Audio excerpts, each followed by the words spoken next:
When I wake up in the morning, I get on my knees, praying, saying to the Lord, Lord, have mercy, please. I be calling on your name, I know you hear me, Jesus. Please take away the pain, I know you ain't sleep.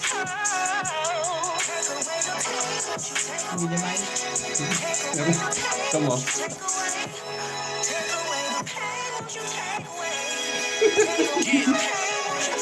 I'm knocking on your door. All right. There it is. You got it, Var. What's going on? What's going on, everybody? Welcome to the Spiritual Food Podcast. Welcome. I'm one of your hosts, LeVar, and my co-host, Courtney, and we also have our guest co-host, my sister-in-law, Aubrielle. Welcome. How y'all doing today? What's up? Good. Doing good. We here, baby. Very excited for the conversation. Yes. So we have our marriage edition. This is our first married couple for the Spiritual Food Podcast. So today we're going to be talking about marriage, kingdom marriage, man. So through my research, what I found is that marriage is the beginning of the family.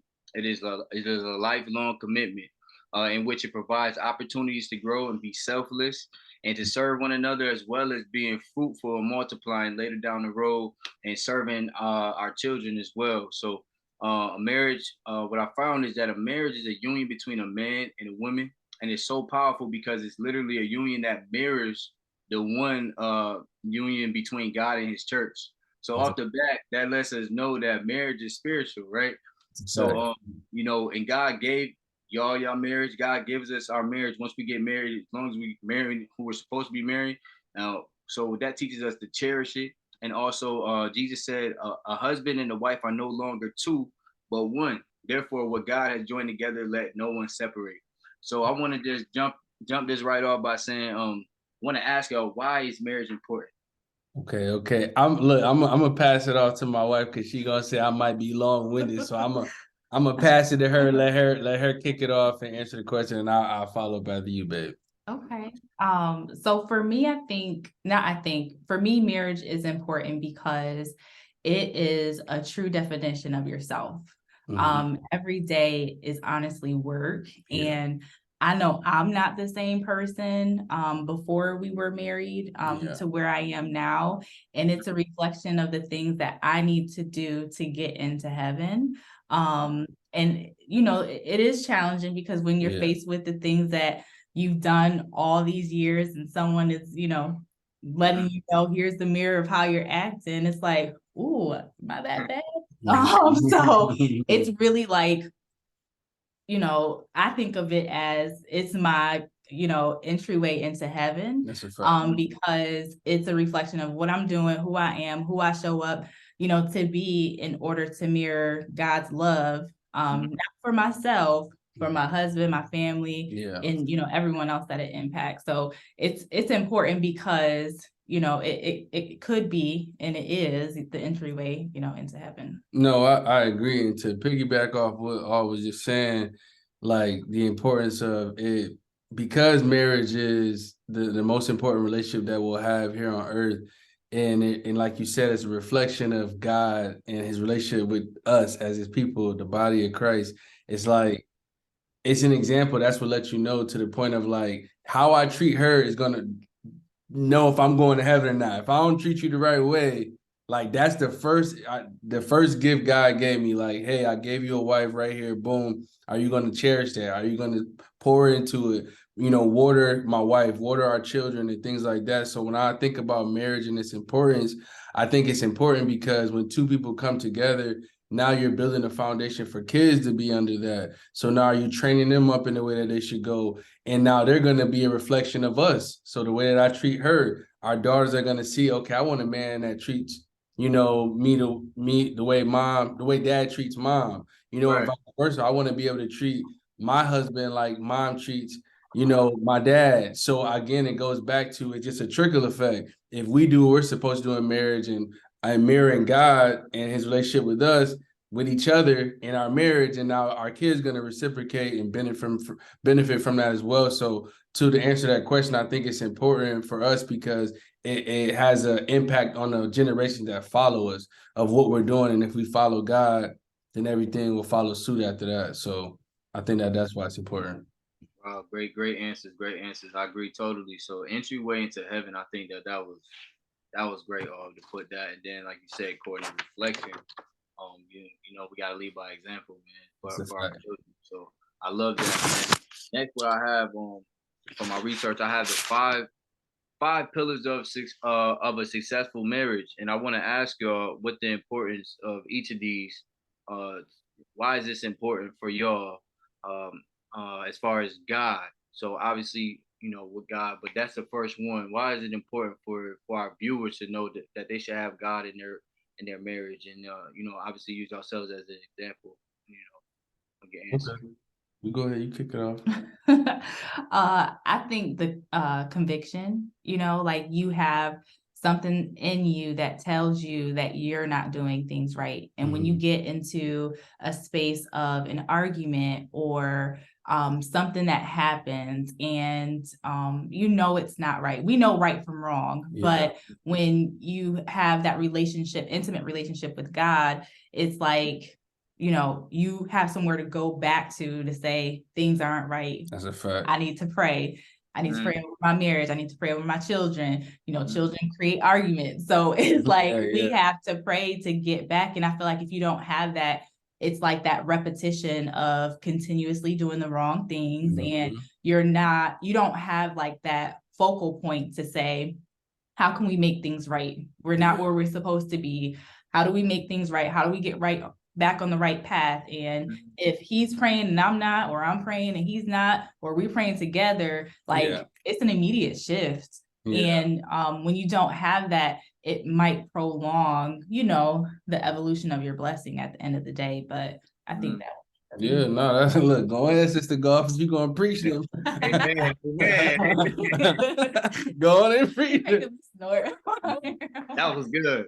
Yeah, I Go on and bless the people if you're gonna bless them there. But no, I think again, I think that was a great point. For me, I would say the standard. That's the standard. Like that's the standard of where we're trying to go in life. So if you when you think about marriage, you have to have a standard, like a status quo. Like this is the bar that we're trying to reach. Going back to again what you said, the relationship between God and the church. So if we have the standard of understanding like the Ten Commandments and what we're supposed to follow, what we're supposed to do, you know that God has to be in the middle of that. We can't have a vision for marriage without including God as the focal point. And one of the ways that they talked about in premarital counseling for us, and they talk about it just in counseling period for marriages, is the triangle of love. So you have God as being the top of the triangle, and then one corner is the husband, one corner is the wife. The only way for us to get closer to each other is to get closer to God. You know what I mean? So that triangle got to keep getting closer and closer. The only way it's going to do that is the more we get closer to God. So I think it's just so important for people to have God in their marriage, because if you don't, then now we don't have standards. We're going off our own standards. Like now you might say, I want to have more women. I want to have 12 wives. Oh, well, you want to have 12 men. Like, no, that's not the standard. You're making up your own standard of what's right and what's wrong. You could go up and down depending on your emotions, your heart, however you're feeling. So I think if you keep that as a standard, we know that doesn't change. And we can continue to go from there and strengthen your marriage. Oh wow, yeah, amen. That's a great point. I like that. I like that triangle analogy as well. The next pillar will be family. What's the importance of you know, family within, obviously, you know, y'all starting it, husband and wife, family, and then the kid. You know, so what's the importance of, you know, keeping that structure aligned, you know, with God? I'll go first on this one. I think I talked about this one just a little while ago about the family aspect and the pros and cons to it. So your kids are gonna pick up what you do. You could say so much, but your actions, how I treat her as my wife, and that's their mother, gonna say a lot to them. Vice versa, her to me as well. So I feel like that's the importance of the family part, because if what we're doing on a day-to-day basis, if we're doing things that glorify God, then that's going to automatically go to them, and then they're going to go out into the world and do the same thing. When they say, I want to get my family, or I'm looking for a significant other in my life, that they have an example, because at the house, the mother, the father are the example of that. And so I think about, from a standpoint of marriage and how it relates to family, that's the benefit of it. But then also on contrary is that if you put bad examples in front of them, they're going to replicate that into the world. So I think when you talk about marriage and family and why that's important is because you see the fruits of your first oneness. Like Right. that's the first thing that come from it. Like anybody that has kids, you like, wow, like I have a child, or you have children. Like that's the first fruit that you get from marriage. Like you get each other, but then from y'all becoming one, actually physically, Right. y'all create a child. So right there in itself, it's the part of just procreating and then also training them up in a way that they should go. So I think family is very important because it allows you to have an imprint on the world. Like what you bring up through your house is what you are. So I think like that's a good part about it. And when I think about, family and marriage, what about you, babe? I agree. I would just add just the legacy piece. You spoke about the generational aspect of it, and to see your children, mimic the things that you do, whether it's things that you don't like or things that you're like, oh great, like they can say their prayers by themselves, like to create that legacy and know that you're building them up for success, and then their children's children up for success, and they can look back and say,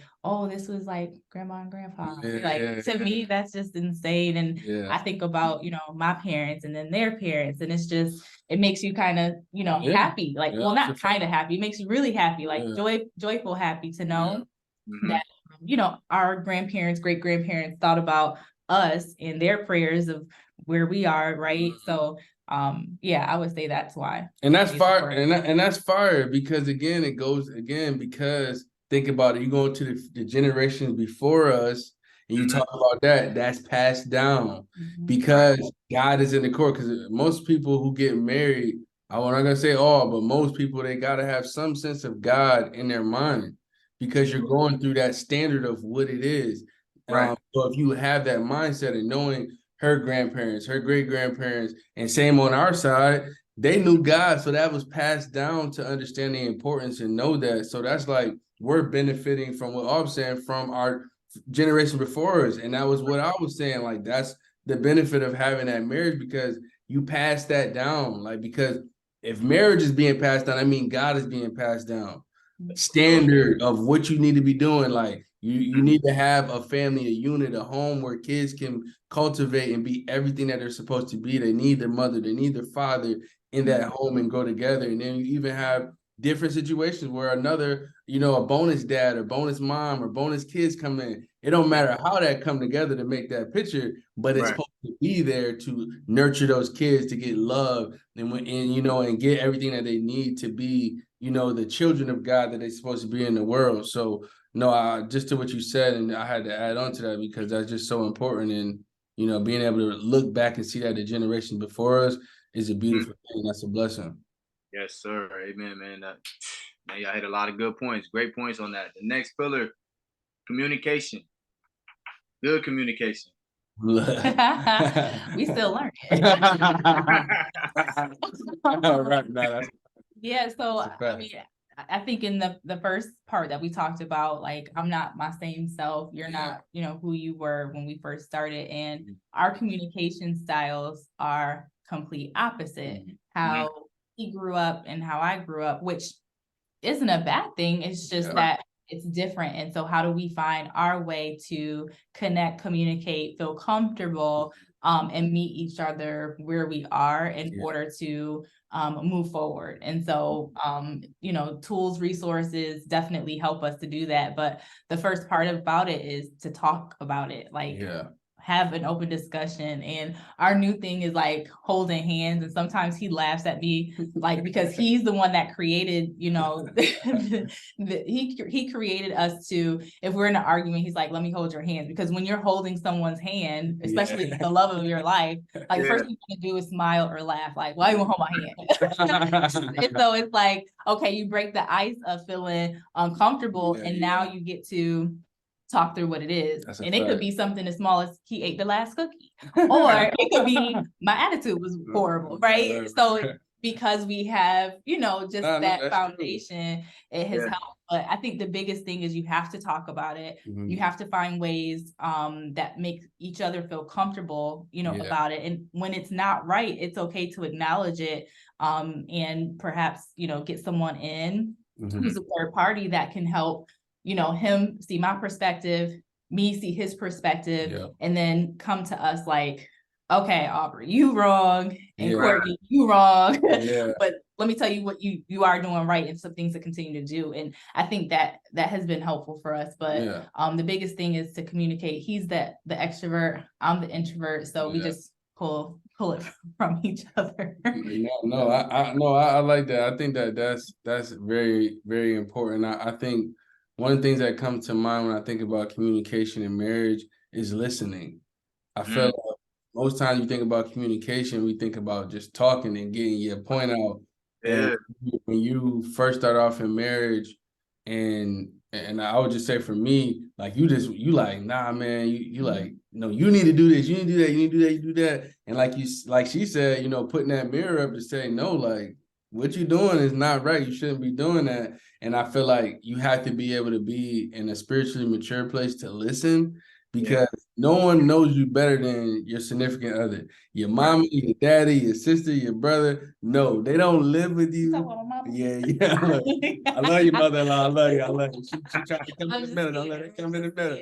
Nah, I'm just playing. But no, so it's like no one knows you better than your significant other, because the person you are to your family is different from the person who you are in your home as a wife, a husband, a father, a mother. Is completely different. So you have to be able to listen to the person that's there, that God put in your life, ordained to put in your life to help you get to where you're trying to go. So I think listening is one big component when it comes to communication.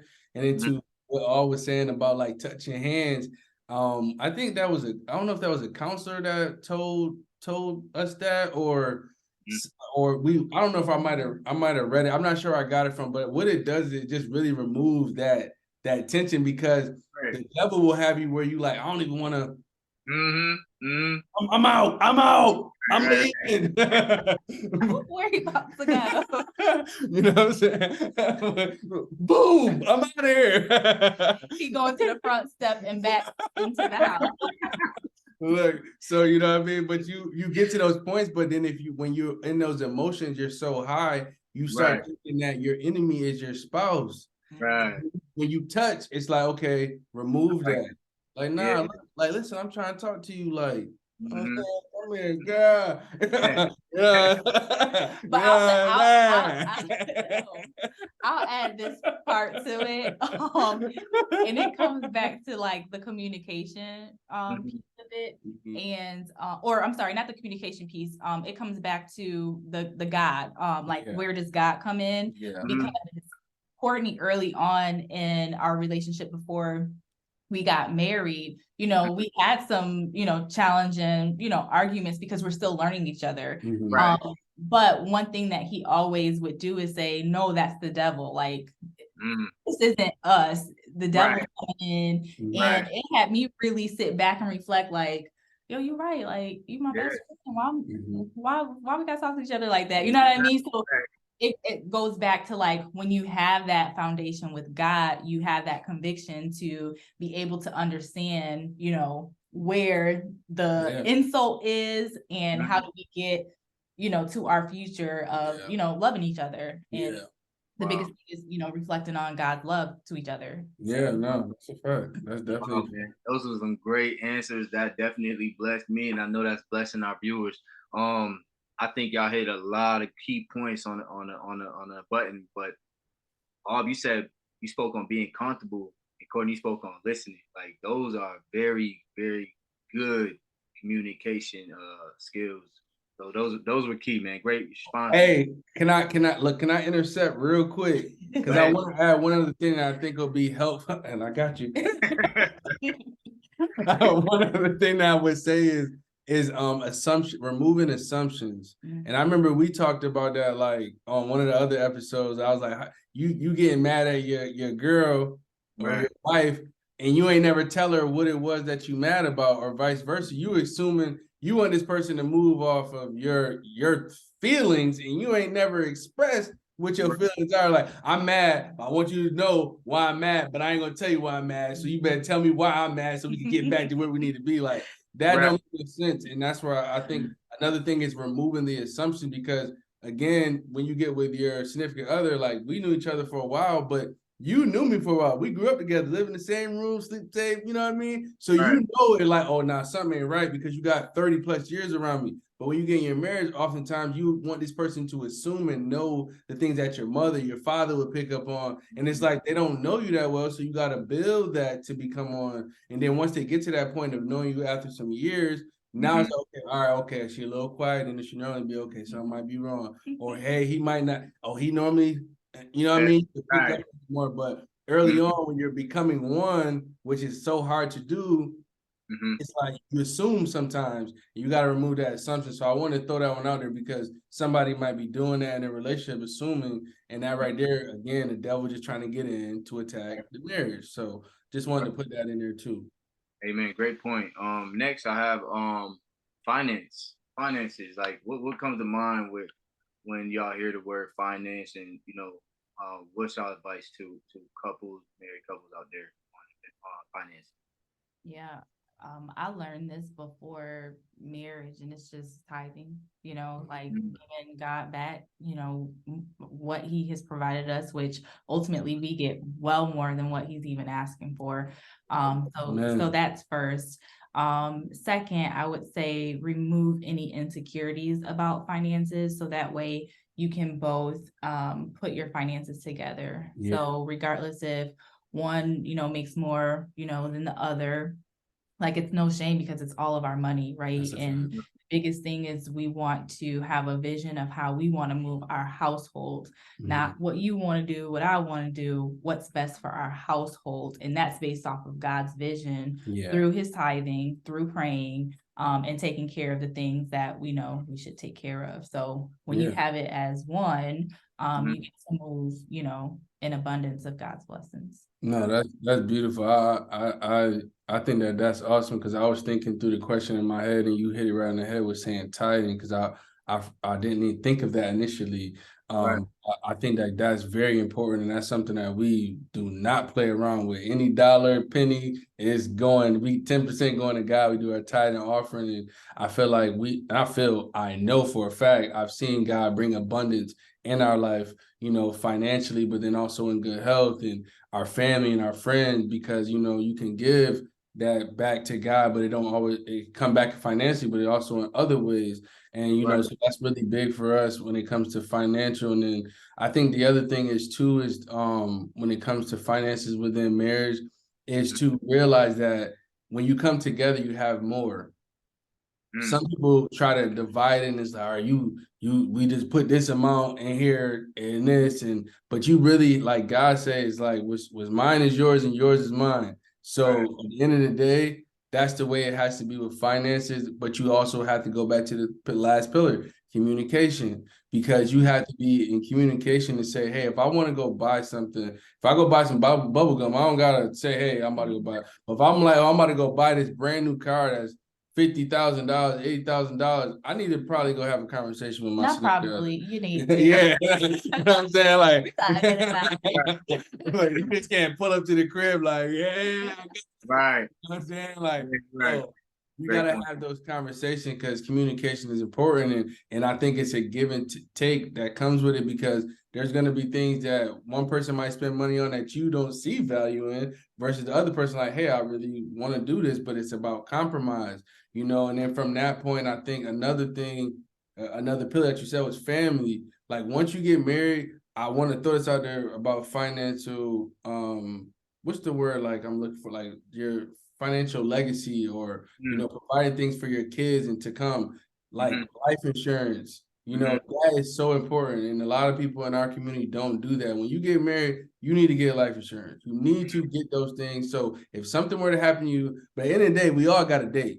Right. Throw that out there. So why not go ahead and make sure that when your kids, when it's time for you to go, that they don't got to worry about where the money coming from. They got extra money even after the funeral. They squared away. That's another one thing to do. And then secondly, set aside accounts for your children. Y'all married now, you have kids, you need to have an account. Even if you put in there $10 every check, do that. It's gonna build up at the time. You're gonna look up to 18 years old. You say, oh, that's money for the car. Oh, you need a car for 18th birthday, going out to college.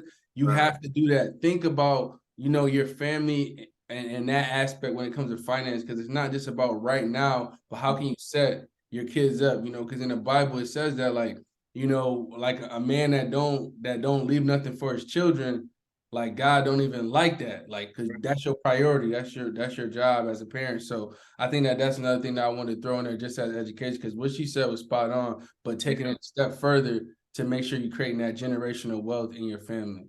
I love that, man. Great points. Last pillar of a successful marriage, we have intimacy. So not only just sexual, but also with dating within the marriage. What's your thoughts on that? What that one you said? Right. I think that people need to realize that, like you said, intimacy is not just sex. It's a lot bigger than that. But I feel like one of the main things that men, especially speaking from a male's perspective, like when they come from being single to being married, like they like hunger, like they need it, like they need the physical sex. But then from a woman's perspective, and you speak to it, they need that mental stimulation, emotional stimulation. So I think that's a big thing that coming into marriage, that like two different things. Like you imagine one person going after physical, other person going after mental, and it's like we keep missing each other. But once as a husband, like, okay, I need to stimulate her emotions, I need to stimulate your mind, man. I need to go ahead, stimulate the mind, and from that point it could get to where you wanted to get from a physical standpoint. But I think that intimacy is so important because again, as a relationship, as it relates back to God and the church, you have to be intimate in prayer, being in the word, reading it, and then acting it out. So same thing goes with in marriage. You have to be able to read each other, know what's going on, but then also put action towards it, because those are all spiritual weapons to make sure the devil stay out of there. Because if you don't take those necessary steps, and from either side, a male or female, whether it's emotional, physical, intellectually, like if you don't tap into that, the devil will try to put other people around them to pour into your significant other. And that's false hope, thinking like, oh, it might be greener over here. No. You need to go ahead and go back to where your fountain is. You know what I mean? So I think like that's the important part that I think about it, and why it's very important for us to have intimacy in marriage, because it's, again, going back to reflection of God in church. You have to have that intimate relationship, and the same goes for us here on earth. Yeah. I love that.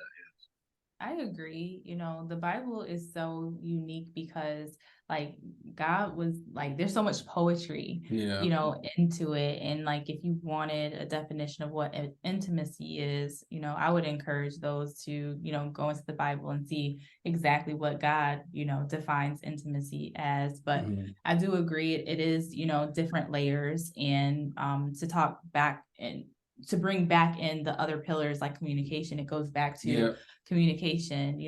What does intimacy mean to you?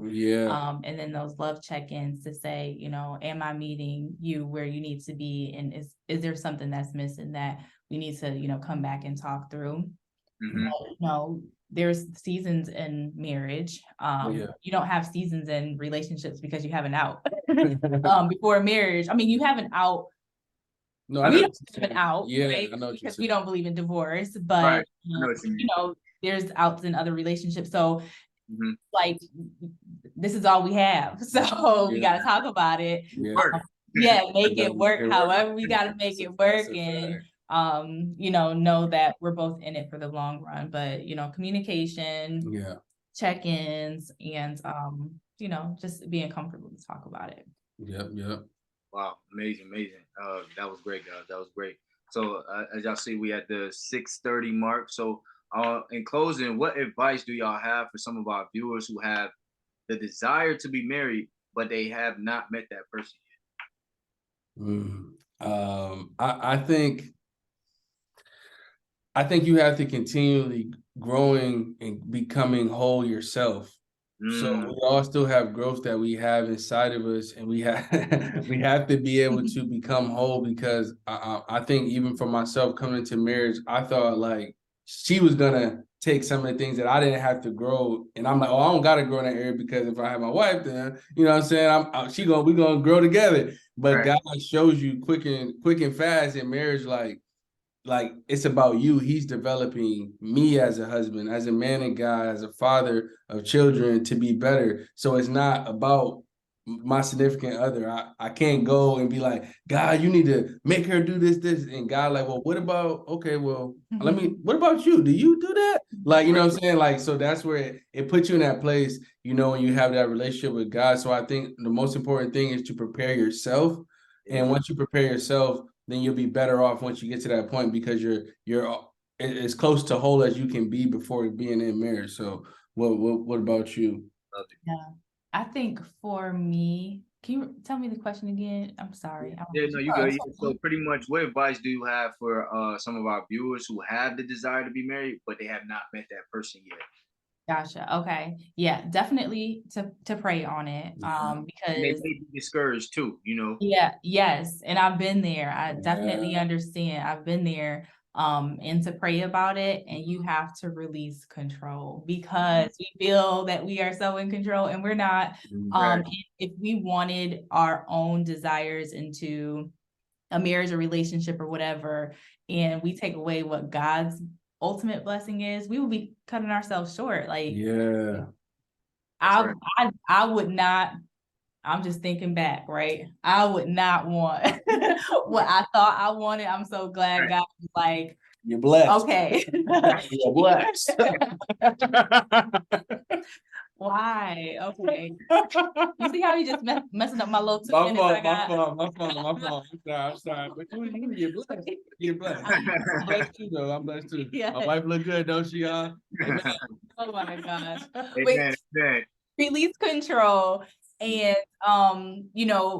set a list that you get from God in terms of what that looks like for you. And it shouldn't be something that is, a big butt or, chocolate. Like anybody, could be chocolate. Anybody can have a big butt, but do you want what's ordained for you in terms of what God has for you? Meaning you might need more communication. You might need, someone who's softer. So things of that nature will definitely help to, be a better significant other. No, that's true. That's true. And I know, look, one thing about marriage, we talked about family, we talked about kids, and our kids had just woke up from their nap. So she gonna go get them, and then we gonna finish it off with just me. But again, come back to marriage, being able to, work together in tandem as a team to make things work. And when she can go ahead and slide and I can stay here, we switch it on back and off, Hey, man, well that brings us to, that was our conclusion anyways, and you answered the last question that I had, which was the importance of making sure you yourself are whole before dating. You already touched on that. So man, episode 8, right? 8. I think, wow. 8. We rolling. Man. Episode 8, man, Spiritual Food Podcast. This is a marriage edition, part 1. We'll see y'all next time, man. Much love. All right. Hey.